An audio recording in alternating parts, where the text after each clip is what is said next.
Real quick with the successful, same with Brett. I was one of the lucky ones to be able to use that same gun this weekend or this year of our friend. And I was able to take a bird in Massachusetts with it on opening day down there. Had a good friend that invited me down and got us on some birds, and about 6:30 opening morning was able to take one with that gun, and that one was filled with a lot of emotion. My unsuccessful hunts were so far have been few and far between. I had to go to Pennsylvania to get one of those stories for you. I was having a banner year until I went down there, but I had some success with working birds, but was not successful in taking one. But it's public land, and you can expect to be whooped up pretty good. One bird in particular, we hiked up on top of a ridge, and my father and I hiked up on top of a ridge, and I had scouted it out during deer season, and not for turkeys. I was looking for deer sign then, but I had a feeling there should be some birds in there, and got up there, gave out a call, and one gobbled down over the ridge from us, and ended up being two birds. They weren't quite together, but they were meandering around the same bottom, and we set up, and they were working back and forth, gobbling. Both of them would gobble. Neither one of them wanted to decide to come up over the hill. One did move up a little bit, but it just didn't seem quite right, so we backed off the side of the ridge. We came up and made a loop about 100 yards and came back up on the ridge, and before I crested the top of the hill to get back up on the flat, I gave a call, and he gobbled instantly, and he was within 50, 60 yards, and it was a quick sit down, hurry up and get ready. Well, where I sat was just low enough over the rise where I couldn't see the flat that he was going to come along. And he ended up making his way up our way and popped up real quick. I saw his head for a split second. He let out a couple putts and turned around and took off. He didn't run, but he walked away quickly, and that's one that I'm going back for. That's perfect. How long's the season run in Pennsylvania? I think they close on the 30th. Okay. You gonna make it back this year? I'm planning on going Thursday night. Perfect. I'll be down there Thursday night in a different location. So you guys got it covered. Yeah. All right, Mr. Chris Bernier, where are you? Unmute yourself and tell a story, please, Chris.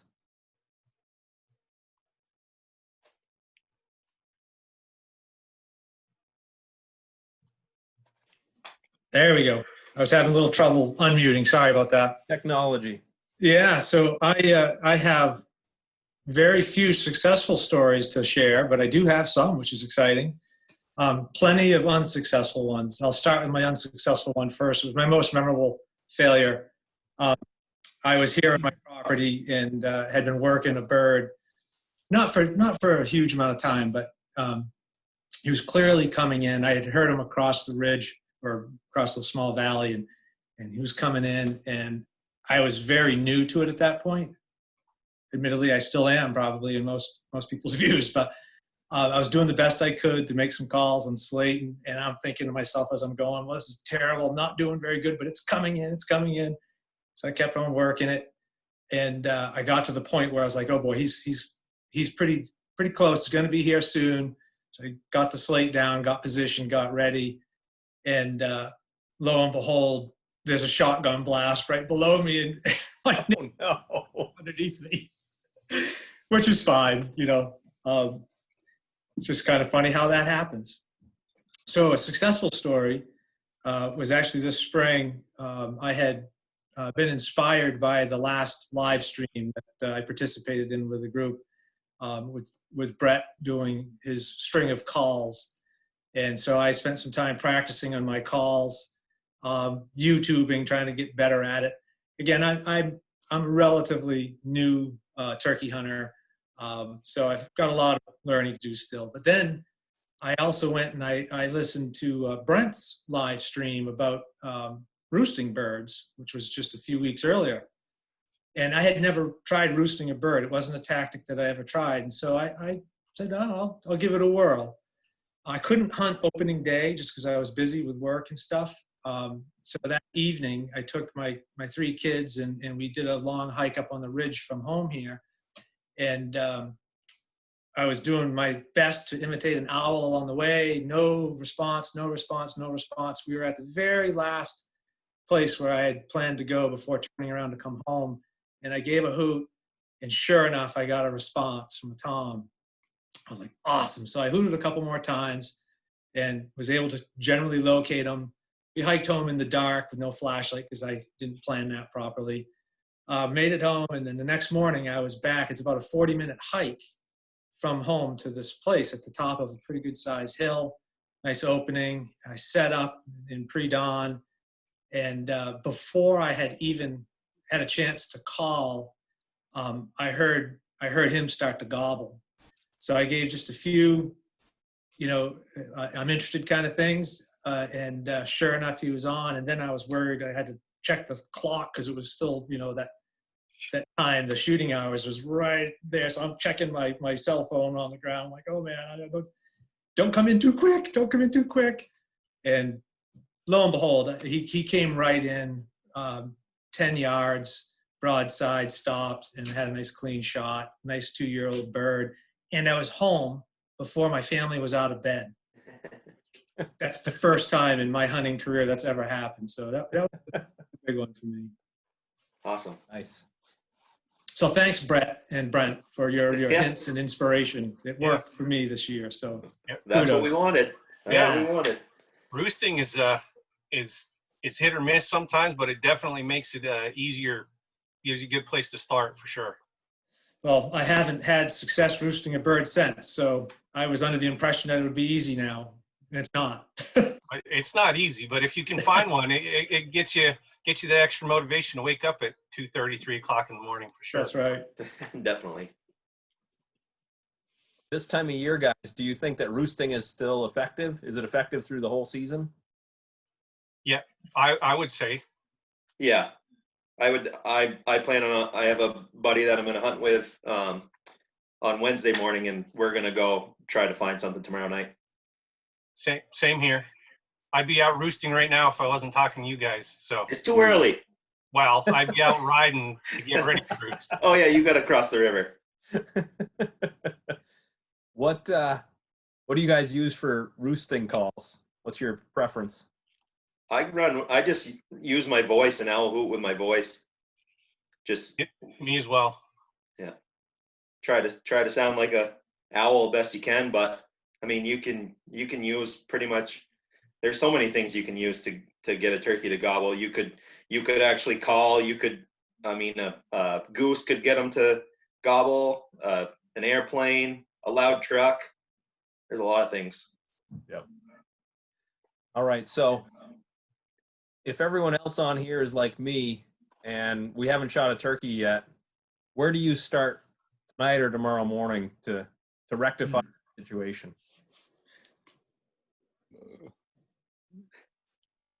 Just keep going to try to find one. I mean, I'm if I don't have one, I'm not quitting, and I'm gonna keep looking until I can find one. I think there's still plenty of birds out there right now, and I believe the pressure that we've seen early is going to start to dissipate a little bit as people have other things to fill up their time and stuff like that. Diehard turkey hunters like Brent and myself, I think I can speak for him a little bit. We're going to keep going. Even once we get our turkeys, we're going to find ways to spend time in the woods. But even if I wasn't able to roost one tonight, I'm going to go out to where I have either heard birds gobble first thing in the morning, or where I think they might get some high ground on them, maybe, and listen. And then if I need to make some moves to get closer to where they're gobbling from, I do that too. But the more time you spend out there, the better off the odds are that you're actually going to get one to respond. And even if your roost hunt doesn't work out, just keep plugging away. And if you're only on one property, sometimes just being patient and sticking it out until they fire up, maybe 8, 9 o'clock too. But I definitely keep going, and I'd stay out there until noon as well. That's good. All right, Tom asked the question, and if people want to actually ask the question, certainly feel free to raise your hand, and we'll get that figured out. But Tom asked a question about what time in the morning is best at this point to be set up. Like, what time are you in your spot? Right now you can shoot. Well, shooting time is like 10:05, I believe, something like that. So, I mean, if you got one roosted, if I have one roosted, I'm trying to get there earlier than probably within like 45 minutes to an hour before light is when I want to be there. If I don't have one roosted, then I'm going to go in the woods probably like 20 minutes before light and try to listen for that bird to gobble on the limb. And then I'm going to try to move to him if I'm not close. But if I'm close, then I'm probably going to set up and make my move make my attack from there, you know, just set up and try to work him. But if I have one roosted, and like could be even sooner if he's on the edge of a field. In the woods, it's not so bad because it stays darker longer, but on the edge of a field, it could be sooner than an hour before a light. I would concur with that. If I have one roosted, I'm there well before the sky starts turning gray even. But if I don't have one roosted, I might wait till, right now I think it's about 4:15, 4:30. Sometimes they'll start gobbling on their own, and then I would just move in from there if that's what I needed to do. But I would start, if I had a likely roost location, I would get there in the dark and wait for the day to awaken, and go from there. So turkey hunting hours are not made for normal people, I don't believe.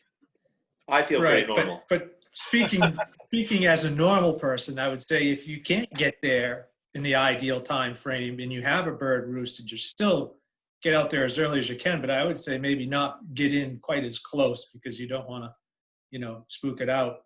So get out there as soon as you can. If not ideal, an hour before light or whatever, as soon as you can. I would, even if you sleep in, still go. Absolutely. If you even get out there at 9 o'clock, between 9 and 12, you can have some pretty good success.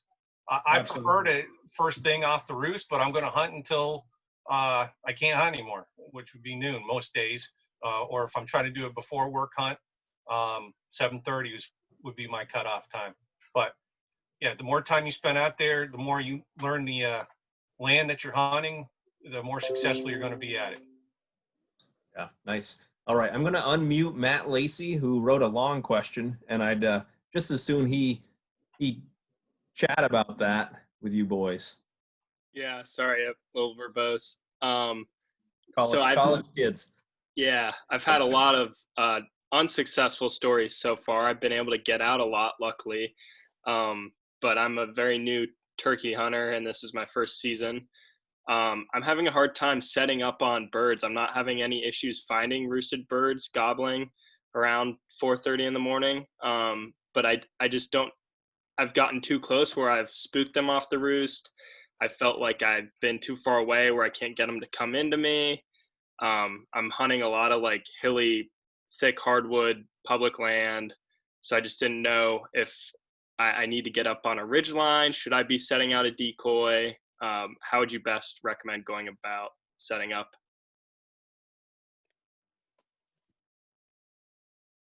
Who's going? Yeah, you go. Okay.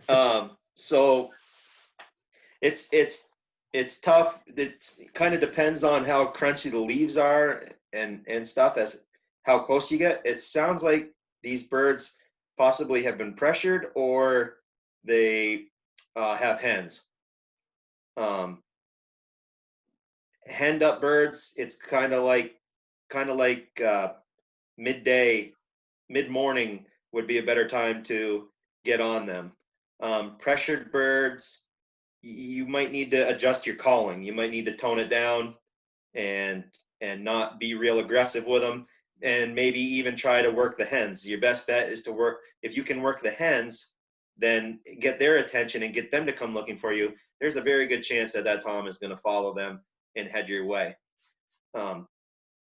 That's about the best I got as far as that goes. Yeah, I mean, I try to get at least, I try to get as close as I can without spooking them on the roost.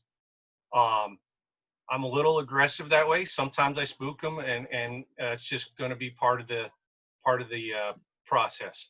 But within 100 yards would be what I would say an ideal roost site would be. If you know where they're going, and they've actually done the same thing to you 2 or 3 days, you might want to approach it from a different setup too. I know some woods birds don't do the same thing. They can roost wherever they want. Wherever the day ends is where they roost. So they don't always do the same thing. But if there's some sort of a pattern that you've noticed on these birds, that they fly down and they go a certain direction, you might want to set up on the direction that they typically go and call them that way, because it's easier to call a bird to the place they want to go than it is back to a place they either came from or didn't have any desire to go anyway. So you cleared it up better. Yeah, Matt Lacey, message me, and maybe we can get out one morning together. Who just raised his hand? Is that you, Carter?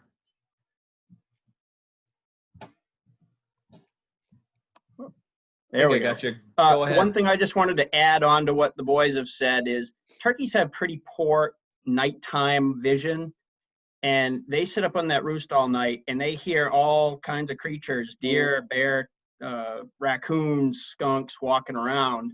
So if they hear you shuffling through the leaves, as long as you're at a kind of a fairly even tempo, kind of think like a deer, and you're not skylined, you can kind of get into that 100-yard bubble.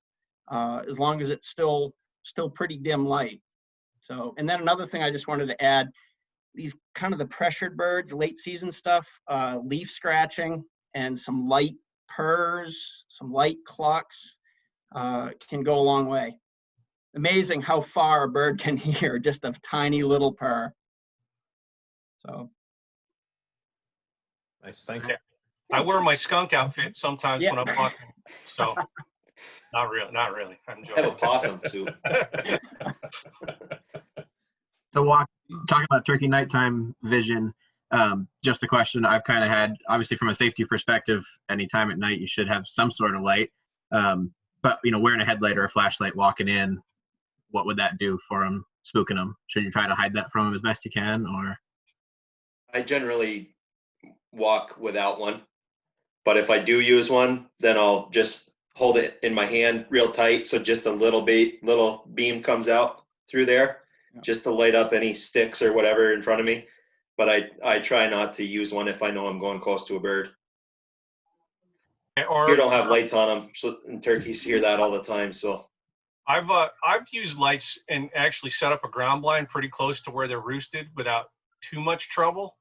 But I'm more like Brent. I don't use a lot of light. If I have my cell phone, I might put it on as dim as it can go and use that as a little bit of a light to guide me in those last few yards that I want to get to, or I might just not use any light.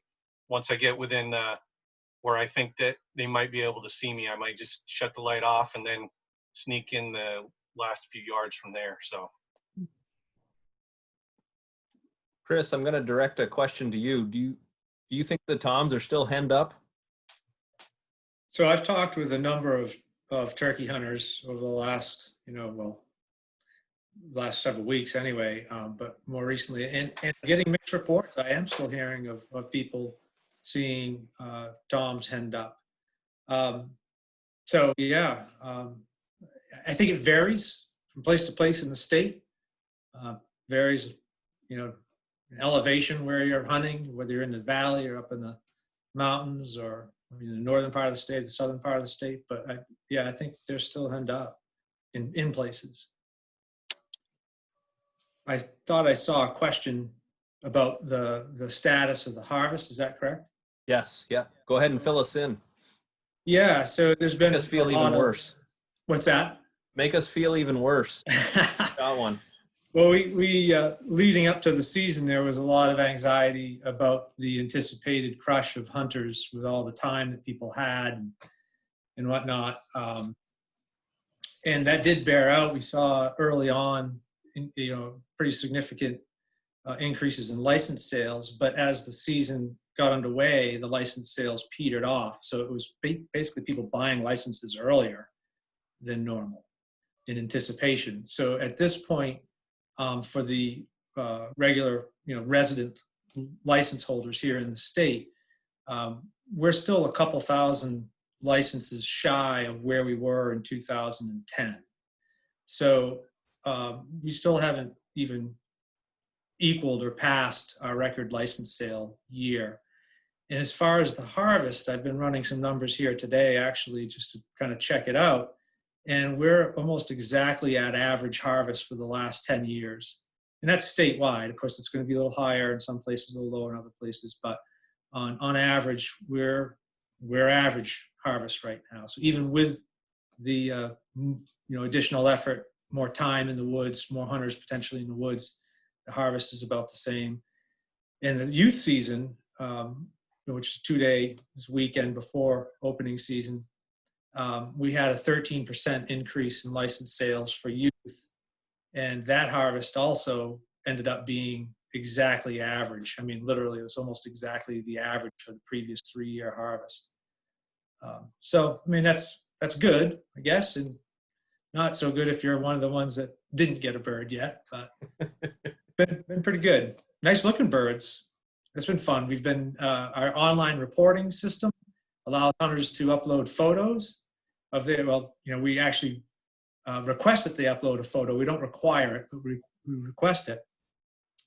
But it's given me the opportunity to look at a lot of photos of birds and become quite jealous in a lot of cases, but a lot of nice birds out there. Really fun stuff. Nice, thanks. Yeah. Gunnar asked a question about use of decoys. Could you, the three of you, each talk about whether or not you use decoys, and if so, how you use them? Yeah, I'll start. I typically only use a decoy if I'm on a field. In the woods, I generally don't. And sometimes, again, I don't have the greatest success record, so I'll leave it to Brett and Brent to really fill everyone in. But for me, if I'm woods hunting, which I like to do, that's my preferred hunt, moving about on a ridgetop or whatever, I generally don't use a decoy unless there's a forested opening somewhere that or like a skid road or, some opening that I can put one in and set up on. Field side, I'll use a decoy. I use them occasionally, but usually it's the first hunt of the morning. If I have a place where I can pop a hen and maybe a Jake decoy up, I would say 85 to 90% of my hunts, though, I don't use a decoy. And especially I really don't use them like Chris was saying. I don't use them too often in the woods. I know they're effective. It's just like anything, any style or any type of hunt. They could help you or they may not help you. The days that the bird doesn't come in, you wish you had one out. The day they come in and spook, you wish you hadn't put it out. So there's no right or wrong answer to the question, but I typically don't use decoys very often unless it's the first hunt of the morning and I know that I have a bird roosted and try to give him something to look at as soon as he flies down. I'm in the same boat. I'll use one I'll use them situationally, I guess. If I have a tom roosted with multiple hens, then I might throw out a hen and a Jake in the breeding position to try to get him mad about the situation and maybe draw him in that way. And but other than that, if I'm in the woods, I might carry one, but I might not throw it out all the time. A lot of times I end up striking a bird and there's not time to put out a decoy. It can happen fast, and you might not need it, especially in the woods, and depending on the underbrush and stuff. If it's thick, then the tom might come in and have to look for the hen, so the decoy won't really matter. He has to get in range to actually try to see the hen. But if it's wide open hardwoods, good chance you should, it would help possibly. But like Brett said, you could have one out and it spooks him, or you don't have one out and he doesn't come because he doesn't see the hen that he's looking for.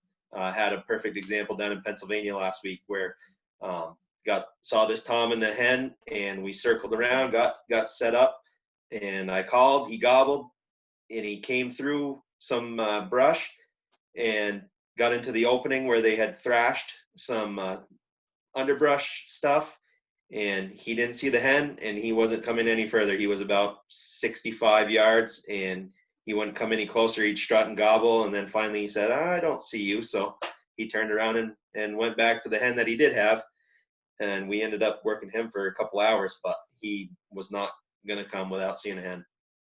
Another time I might use a decoy would be somebody that's just learning the turkey hunt. I might give the bird something to look at as they're coming in, and it gives the if they come to the decoys, if they commit to the decoys, it makes it a lot easier of a shot for somebody new. If they can wait until they get to the decoys, I'm not good at that myself. I like to shoot them as soon as they get into range. So I don't have a lot of good footage of turkeys and decoys because they usually get shot before they get there. But as a novice hunter and somebody new to it, you know, waiting for them to get to that 20-yard mark with the decoys or whatever it is, however far out you have them, and it takes the attention off the where the calling's coming from. So it would be a good way to use them at that point too. Nice. Good points. All right. Someone, Elise asked a question about struggling with mouth calls. What are your recommendations to get better at using a mouth call other than annoying your spouse at home at all hours of the day? Practice. That's for sure. Don't worry about annoying anybody. You carry them in your car. I have one with me all the time, so I'm constantly running them, going from spot to spot. Really, the best thing you can do is check out YouTube, watch real turkeys, or listen to real turkeys and try to mimic them. You don't have to be an expert to call in a turkey, that's for sure, but it sure does help to sound real. I mean, I've been turkey hunting for 20 years now, but I was using a mouth call when I was in elementary school, and that's even longer ago than that. So I've constantly played with the things and just improved by calling in competitions and listening to turkeys and other callers, and I mean, you just got to practice with it. How hard do we have to push you guys to actually put a mouth call on and give us a demo real quick? Like that? Brent can handle the mouth calling. Huh? Brent can handle the mouth calling. I'll just do a yelp.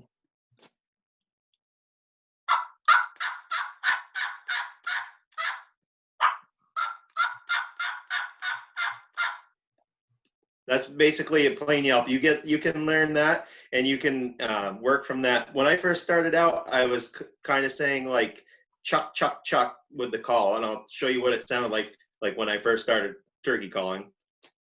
Chuck, chuck, chuck, chuck, chuck. So you practice by saying chuck, and then eventually you can just mouth the word, and then you can, you know, as you get better and better and better, you can work on tongue pressure, and I drop my jaw. My tongue is against the latex reeds, and the air goes between the tape, which is the outside of the call. The air goes between the tape and my tongue. So my tongue pressure on the call and my air pressure control how much sound I make.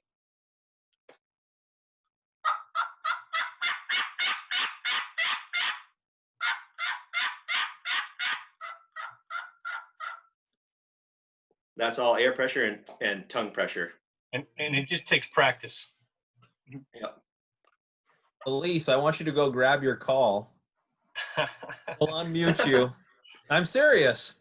What better place than with these guys listening? So go get your call. We'll grab another question, and then you're on.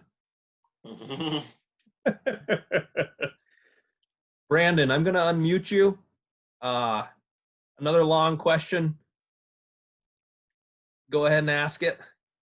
Oh, no problem. Thank you so much, guys. Also a novice turkey hunter here and trying to do it with a bow.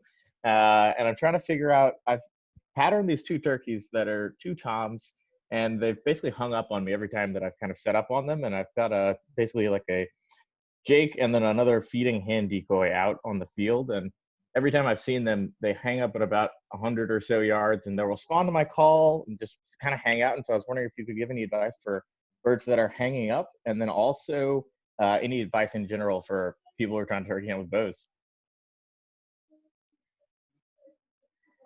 Brett? You're definitely going all in if you're trying to shoot one with a bow, which I applaud you for, and stick with that. But as far as hung up birds, I mean, if they're hanging up and there's a Jake decoy out, maybe try to take the Jake decoy out of the equation. Some of these birds that, you know, if there's enough Jakes around, they'll chase off a longbeard, and if they see a Jake, they may not want anything to do with a setup, but a hen decoy, feeding hen or something like that might do the trick. And sometimes they're just not going to work. I mean, let's be honest about it. If we shot every turkey we called to or set up on, we wouldn't have very many turkeys around. So they're not all going to work. But you know, I would try to remove the Jake decoy. Brandon, are you hunting out of ground blind, or are you really doing it the hard way and trying to shoot one just set up on them? He's muted right now. Yeah, he's muted. Sorry. Ground blind. Yeah, I'm not doing it that old school. Yeah, all right. I just wanted to see how hard you stack the odds against yourself to do that. So, but good luck to you. It's a recurve bow. Thank you. Oh, you're still you're getting worse. So Yeah, get a shotgun, man. yeah, that's what it won't go 100 yards, but it'll half that probably anyway. Thank you very much, guys.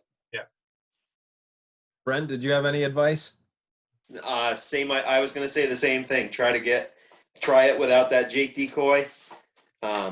Definitely with the bow, having the decoy is definitely helpful if they'll work to it. If try just the hen, because it gives them puts their attention on something other than you. Even though you're in a blind, they might be able to see some movement, but the decoy definitely. My only thought is get rid of the Jake. One other thing I was just thinking of as Brent was talking was, if they're hanging up at the same spot all the time, move your blind to that spot too, instead of trying to call them to where. That's kind of going back to what I said earlier. Trying to call them to a place they don't want to go is not going to work nearly as well as trying to call them to a place they want to be. So if there's a possibility that you can, you're seeing them in the same spot and they're holding up at that same 100-yard mark, move your ground blind to that spot and see if that works too. If you can get away with it anyway, with that, moving it in there. You guys use any ground blinds, or are you just running and gunning? Depends how hard it's raining. That was a later question I had, was the weather. So yeah, so I mean, I use ground blinds if I'm bringing somebody brand new out and they have a hard time sitting still. I do have a one-person ground blind that I'll use if I'm trying to self-film myself a little bit. I've done it in the fall more than the spring because I like the mobility of running and gunning, and the ground blind holds me up, I think, and it limits what I can do as far as adjusting on a turkey that might be coming in.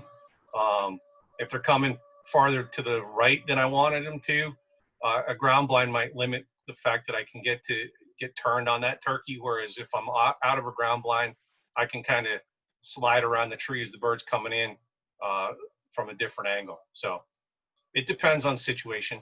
And I don't like getting wet either, so I might use one in the rain too. All right, we're gonna hear some calling from Elise next. Come on, you got your mouth call, right? Yeah. All right. We're gonna hear some calling from Elise next, and then I want to ask a question about some weather stuff. All right, go for it, Elise. All right, I'm also being honest. These drive the dogs crazy, so I try to practice it. The car was a good idea. First season hunting, first time with these. It's hard to do it and not laugh. Also, it's just funny. It sounds so bad. As long as you don't choke. Yeah. Yeah. I also realized a friend of ours did come with us on like a mentored hunt, and I had it in my mouth the completely wrong way. So that's helpful.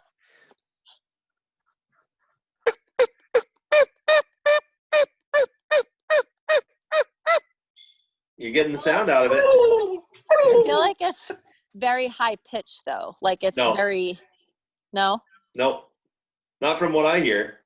You can call a turkey in doing what you just did. Yeah. Okay. That's Yep. helpful. Cause yeah, it feels silly, but we've had a slate call. And like the other day we had one, I was talking to another member in the chat that like hung up or whatever. And it was hard because I was using the slate call and I'm like, this is hard because my hands are moving, you know? And so Yep. I'm like, if it does come in, I don't know what to do next. So I feel like this would be better for that. Right. To close the distance. Seal the deal with a mouth call. Helps. Yeah. Do you guys switch calls as a bird's coming in? It depends. Are you who are you asking? Her or us? Whoever. Everyone. Yeah. I will switch calls. I'm a friction guy. I can run a mouth call pretty efficiently, but I'm not great at it. But I like to run slate calls and box calls and stuff like that. Both birds I shot this year came into view when I had my pot call and my striker in my hand though. So then you're like you're talking about, you're in a little bit of trouble. But luckily they went behind a tree and I was able to put the stuff down and get my gun up and get ready.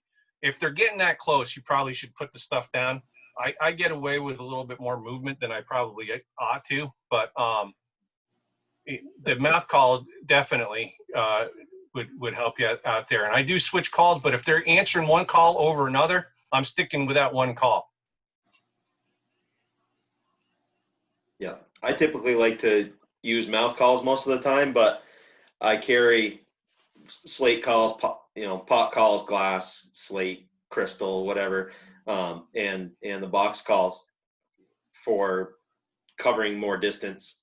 A box call you can get pretty loud on, and the sound carries further than a mouth call, I think, and might get a distant gobble to strike. But I typically like to use mouth calls because I make them. So I'm kind of curious, just with, what do you guys think the effective range of a mouth call is versus a friction call? I think you can, people call a lot louder than maybe they have to sometimes. And I'm curious, what do you think the effective range is of some of these different calls at normal volume type thing? I can get pretty loud on a mouth call, and I've got some birds to gobble from probably, I'd give it 500 or 600 yards. Box call, you can put, it depends on the topography of the land too, but like in a prairie situation like Midwest, a box call, those birds can hear that for a long ways. I'd say a half mile, probably. So volume plays a part. If I'm trying to strike a turkey, I don't know where one's at, and I'm just trying to get him to gobble, I'm going to be a little bit louder than I would be if I know he's 100 yards away. Although I am typically a loudmouth hen. I like to call. I like to call quite a bit. That's what intrigues me about the sport, is calling the turkey, hearing him gobble. But if you're trying to close the deal, if you can tone it down a little bit, do some soft yelps and purrs, it could definitely benefit you. I don't usually yelp as loud as I can when they're closing the distance. I try to quiet it down a little bit, and then as they're getting closer, I'll tone it down a little. It would be like you talking like say you talking to your kid in Walmart. If they're across the store, you're going to yell to them, but as they get closer, you're going to tone down your voice. So depending on what they're doing, right? Yeah. Right. But yeah, so think of it as you're having a conversation. The further they are, the more the louder you got to be. The closer they come, you can tone it down. With any of the kinds of calls, you can tone it down with the mouth calls. You can tone it down with a box call. You can tone it down with a pot call. It's tube calls, whatever. Nice. We had some. It may not matter because we've got the next. I think the 10-day forecast looks pretty good, but we had some pretty cruddy weather in early May. Did that change how you hunted at all? And if so, how? Luckily in Vermont, I was done on the third day, so I got to hunt in the weather. But I love to roost turkeys. I never had a turkey gobble on the roost near me.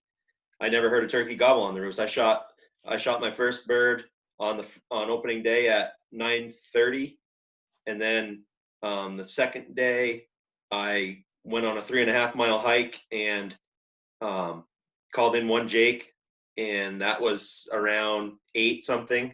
And then I shot my second bird on Sunday, the third day, at 20 to 11, and that was just striking a bird that was by himself. I had to get away from. I was finding hunters in all my normal spots, so I had to get away and actually killed him on some public land. But so I didn't really get the weather. New Hampshire was nice with Brett. That was a good day. The bird I got in Maine, that was the day before the snow came, so that was good. But my buddy and I did hunt New Hampshire on our way back from there. But we found a couple long beards, but they didn't work with us. I mean, that weather we had that Mother's Day weekend, I think it was not fun. It was more like deer hunting weather than turkey hunting weather, which would have been fun with deer, but not so much with turkey. It didn't stop me from going, obviously, and I didn't really change my tactics too much. They're out there. The turkey's got to live out there no matter what the weather is. So if you're going to give me 31 days to turkey hunt, I'm going to hunt every day that I can possibly hunt, and no matter what the weather is. So the day it snowed, I happened to set up on some roosted birds. They gobble pretty good, actually. And I know a lot of people posted on Facebook that they were successful on those bad, what we would have considered bad weather days too. And I don't believe they changed their tactics too much. Sometimes we get in our minds that the birds are not going to act right, and we just don't go. But they're out there. It's breeding season. They're going to be doing what they're going to be doing most of the time. Now, there's some weather, like when we had that tornado watch the other night come through. I was out trying to roost a bird because I'm stupid enough to try to do it. And then all of a sudden, I got caught in that rain and sideways wind, and I was like, if I make it out of here alive, I'll be a happy guy. But as much as I could be out there, I'm going to be out there no matter what the weather. And I personally don't change my tactics that much. In the wind, I might call a little louder and hope I can hear one. And if you can hear one on a windy day, you better sit down pretty quick because they're probably a lot closer than you think they are. I was also that. Yeah, go ahead. I was also out that snowy Saturday morning with a new hunter on their first year, and didn't switch much up from standard. I did put a Jake and a hen decoy out, and they did get a shot at one, missed, but first time shooting at an animal, so I guess I'm gonna call that a success. Yeah. But anyway, in the snow, we decided to try and track a turkey a little bit, which was, again, really weird because that's a deer hunting tactic. But anyway, we left the setup, and when we, eventually kind of gave up and circled back around, and I don't know how well this is going to show, but that was the Jake decoy. And I don't know, let it focus. We can't see that. Super. Kind of not coming through very well, but there's about 4 inches of snow, and the only thing you see is about a 2-inch square of a red head. So I can say with a bit of certainty that a decoy may not work in heavy snow. Yeah. It's underground at this point. Chris, any change in tactics in the weather? You're asking me? Yes, sir. Yeah, my tactic would be to get other stuff done. Yeah. I'll be honest. I'm a fair weather hunter. I enjoy it. I love hunting, but part of my enjoyment is spring turkey hunting in particular. Deer hunting is totally different, but spring turkey hunting, I love being out there in the weather. That's part of what draws me out. Even if I come home empty-handed, I've still had a good morning out there. But if I'm out there in the rain, snow, sometimes it's just not quite as fun for me. And the other thing too is that unlike probably a lot of people who are listening in, certainly unlike Brett and Brent and folks, I'm not like perfectly set up with equipment. So I don't really have a good raincoat that's camouflaged. There's a lot of equipment that goes along with being able to hunt in inclement weather, and I just have not been in a position to make all that that investment in all that kind of equipment. So I just stick to what my equipment allows me to do and what my heart tells me is right. I sleep in when I can and go out when I have to. That's fantastic. I'm disappointed to hear that, Chris. Matt, if I was, or Breton, if I was still having to hunt in that snow, I would have been wearing my Silent Predator jacket. Yes. Yeah. You gotta keep your wool clothes ready. Yeah. Time of the year. Wool pants, checkered plaid jacket would be great. Do big toms drag their feet like an old buck? I think we'll do a buck. You can see their wings. Marks, right? Their wings and their beards. Yeah. Perfect. All right, we got a couple more questions, and then we'll probably wrap it up. We're getting close to 8 o'clock, but this has been great. Matt Lacey asked about overcalling and overpressuring. If you're calling the same bird a few days in a row, should you give it a break or keep pushing till you get him? Brett? I'm going to call. That's to me, that's what's appealing about the sport is calling them in. And one of those days they're gonna break. I mean, I say that kind of jokingly. It's situational. I might try different techniques if I'm trying to hunt the same bird. If my loud calling didn't work one day, I might back off my calling. But you just never know. That the next day might be the day that they want to come to the call, or the next hour, or whatever it is. If I could figure that out, I would love to do that. But I'm just going to keep going the way I want to do it until it works. And I guess that's how I approach the turkey hunting. It's for me. I'm doing it for me. I'm not doing it for anybody else. So I'm going to have the fun that I want to have with it. And if I get the bird doing it my way, that's a bonus. If I don't, then maybe I might change my technique a little bit. But for the most part, I'm going to just do it the way it's been successful for me in the past, and just keep on it. I keep on that bird with the mouth calling or calling until they decided they want to come see me. Well, like you guys said in your videos, right? I mean, carrying a few extra calls or a few extra strikers in your pocket. I mean, don't be afraid to switch it up, right? Right. Yep. If I leave him, if I hunt a bird for a day or two and decide not to go after him one day, in the back of my mind, I'm thinking somebody else has got him. Somebody else is in there after him. I want to be the one to get him. Yeah. Well, I hunt with guys. I'm going to hunt with a guy tomorrow that he and I differ in our calling techniques. He's a call, few yelps and wait him out. We mesh. We compromise a little bit. I think when Brent and I hunted together, this year was the first year we'd ever got a chance to hunt together. But we have a very similar approach, I think, to the way we set up on birds and call the birds. But again, it's up to you. If you want to try 2 or 3 yelps and wait them out, and that's what makes you happy, then that's probably what you ought to do. And just because I call a lot doesn't mean everybody else should too. So. And if it worked every time, we wouldn't want to do it anymore, I don't think. Oh, I would want to do it. I would. I want it to work every time. I want it to work every time, yes. All right, we're knocking on the door of 8 o'clock. I would encourage anyone who's involved who thinks that it's worthwhile to support backcountry hunters and anglers, to support the National Wild Turkey Federation. Go out and buy your habitat stamp for Vermont Fish and Wildlife if you haven't, or your state if you haven't. BHA has a virtual rendezvous, so that starts the first week of June. There's a bunch of online content there, so go ahead and look for that.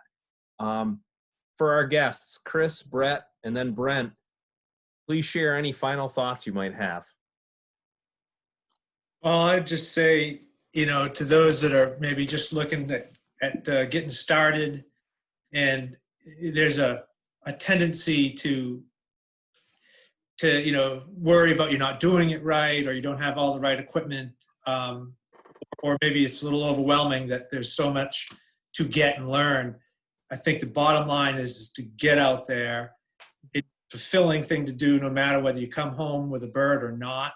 And the more you're out there, the more you learn, the more you feel the patterns of the birds and the sounds, and the better hunter you become. Don't expect success overnight. Just get out there and get it done. Yeah, I guess I'll go next on my final thoughts.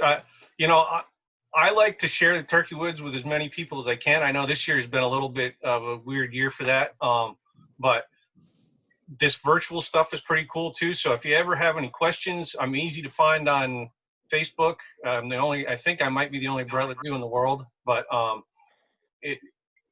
pretend I am even if I'm not.